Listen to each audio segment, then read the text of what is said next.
stuff. And at a certain point, though, I found myself like I think I was in the car listening to music and trying to find something a little heavier. And I kept switching around from station to station, and I couldn't find anything I wanted to hear. And then I ended up going into like old songs and playlists songs from that I listened to in high school, basically.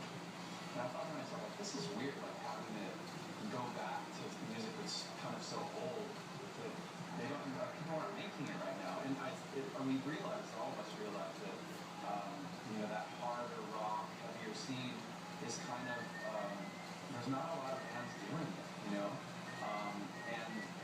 so much of rock radio here in LA, we listen to it and it's very safe and it's very kind of passive in a way.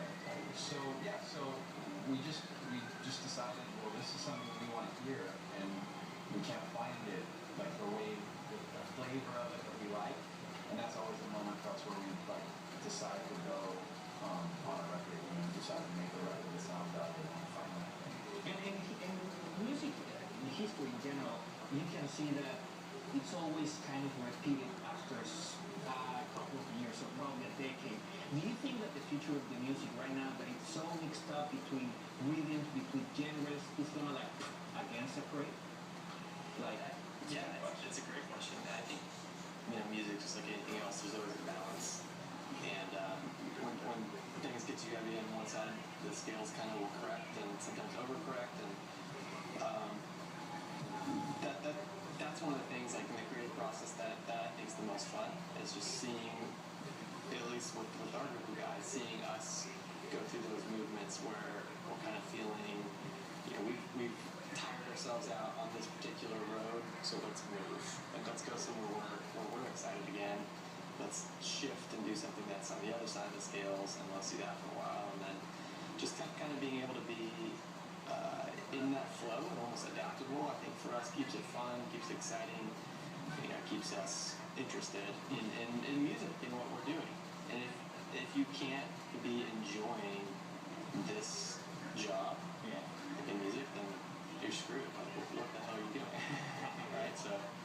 And what could be the biggest challenge about making the album, this song? Well, there were a lot of different moments that defined, what would happen with the record. And one of them I remember was talking with our guitarist Brad about it, because Dave and I, we play guitar, but we're not as good as he is, as naturally talented, but also don't have the experience that he does. He grew up. I spent 10 or 11, 12 years doing classical piano, moved from that to keyboards and then production and so on.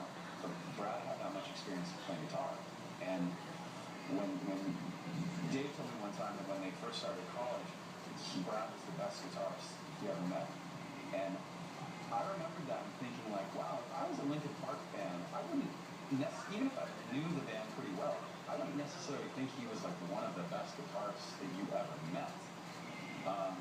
And that's just based on what Brad has chosen to play on the record. And he's not like a showy guy. Like, he doesn't want to be pushed up to the podium to talk, right? So same thing with playing and all that. It's just more laid back. And I did have a conversation with him at one point and said, like, look, we're going to make this kind of record, and I really believe in this, but you got to help me, and you got to give it a chance. Like, I need you to be in here, and I need you to be playing guitar. And tap into whatever that means to you. Don't do it for me, don't do it for somebody else. Do it for yourself and figure out what that means. And it's great that you put guitar solos in some of the songs. That's great. I think that like you say, it's a great way to show the world that Brad is a great guitar player. Mm-hmm. How do you came with the idea, okay, let's put some solos? I think a lot of that just gradually evolved naturally, and I think even coming from Brad's perspective, I think over the last few years, it was this process of having him find a new passion, or almost reinvest himself in playing guitar.